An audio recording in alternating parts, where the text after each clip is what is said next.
حبايبي أهلا بكم من جديد في مطبخ ميمو. النهارده رجعنا لكم تاني بمنيو وهو شاورما. في شاورما بالفراخ وفي شاورما باللحمة. احنا هنعمل مع بعض النهارده الشاورما اللي بالفراخ بطريقة سهلة وجميلة جدا، ما فيهاش أي تعب ولا إرهاق. في ناس بتبالغ شوية في عمل الشاورما كأنها بتعمل محشي حلل وأطباق وحاجات كتير في المطبخ. لا، احنا النهارده نعملها بأسهل طريقة.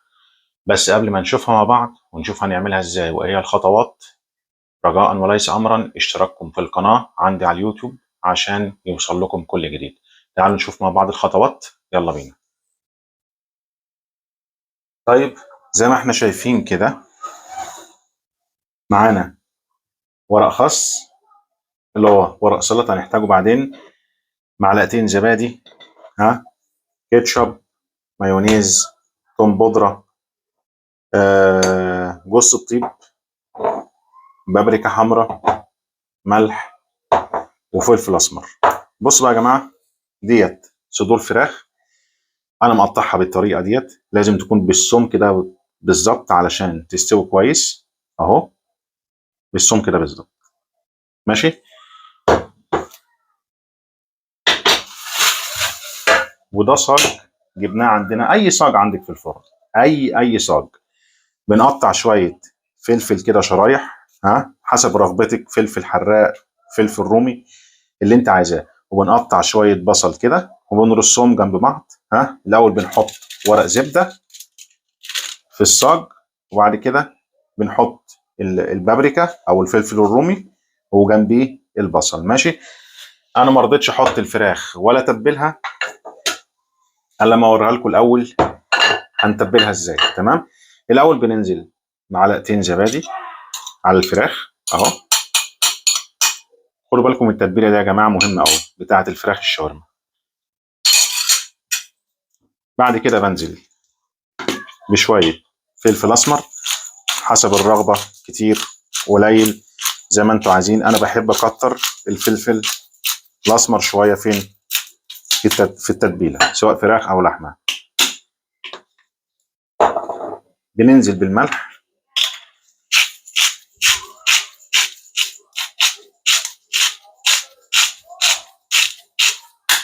انا اتعمدت اتبل الفراخ قدامكم عشان نشوفها مع بعض.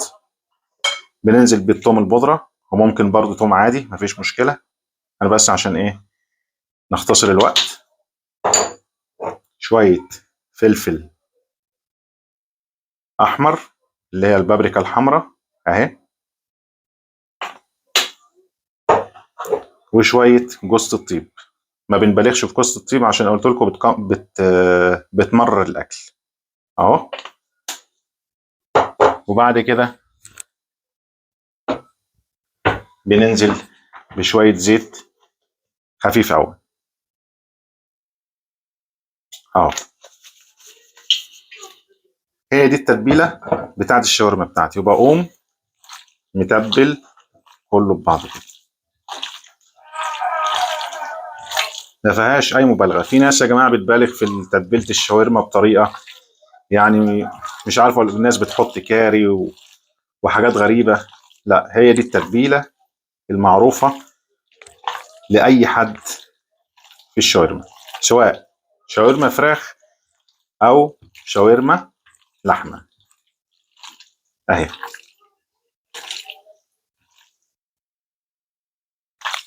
طيب تبلناها، بنقوم جايين بالصاج بتاعنا اهو، ومنزلينها جنب البصل والبابريكا اه. ولا جبت حله، ولا عملت اطباق كتير، ولا توابل كتير، اهو كله جنب بعضه اهو.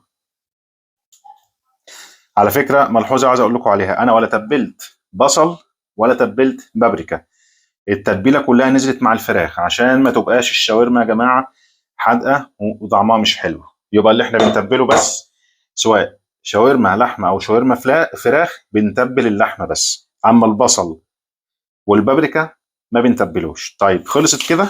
اه خلصت كده. هي دي الشاورما بتاعتنا اللي هنعملها، اه هي دي الشاورما بتاعتنا اللي هنعملها، ها. بنحطها في الفرن على درجه حراره 180 ساعه بالكتير، وبنطلعها وهنرجع لكم تاني. طيب حبايبي، بعد ما حطينا الشاورما في الفرن هنستغل الوقت ونعمل الصوص اللي بيتحط على الشاورما. والله انا اخترت النهارده اللي هو الامريكان صوص، والامريكان صوص ده عباره عن خليط بين المايونيز والكاتشب. عايزين والله هتعملوا اللي هو اليوجورت صوص، اللي هو الزبادي الصوص برضه ما فيش مشكله، بس انا على طول بفضل مع الفراخ او اللحمه اللي هو الامريكان صوص. طيب بيتعمل ازاي الامريكان صوص؟ قلنا بيتعمل خليط بين المايونيز والكاتشب مع بعضه. تمام.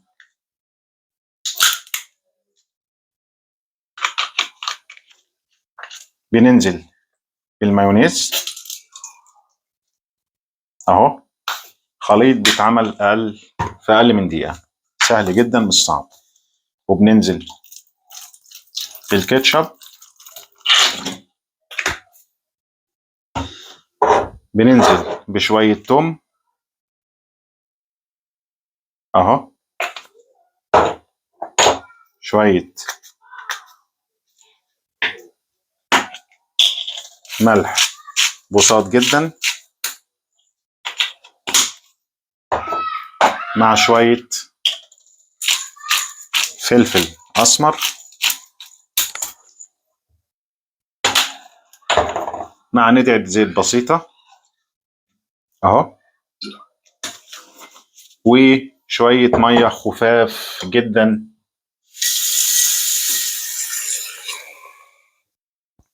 وبنقلب ده كله ببعضه.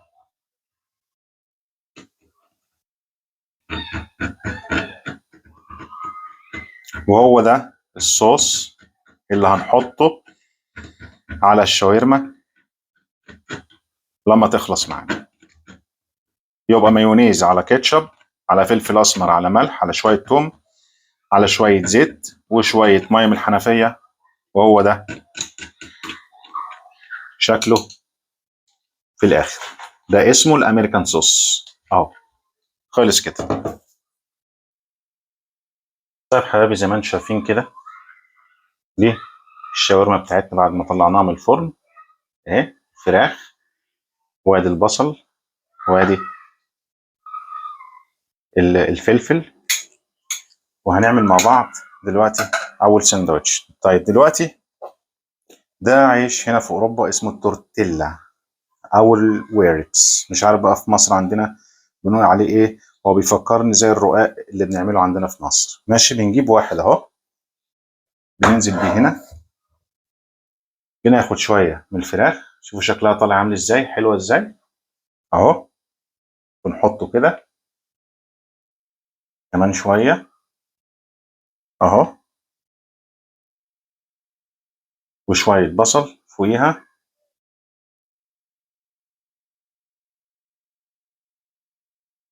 وشويه فلفل برضه اهو،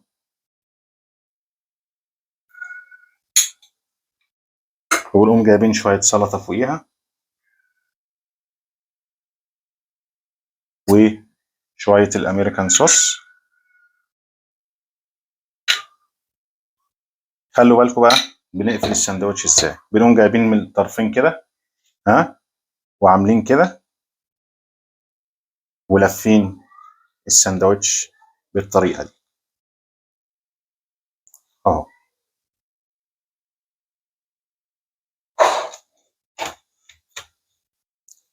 اهو. تمام كده.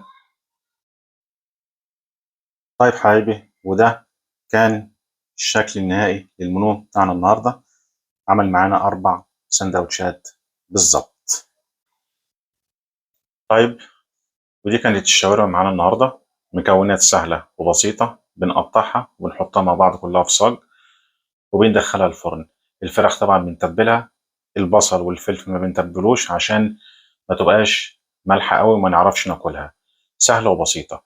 اتمنى يكون الفيديو بتاع النهارده عجبكم، منو الشاورما، ويا ريت نتفرج على الفيديو للاخر ونعمل تعليق وشير للفيديو.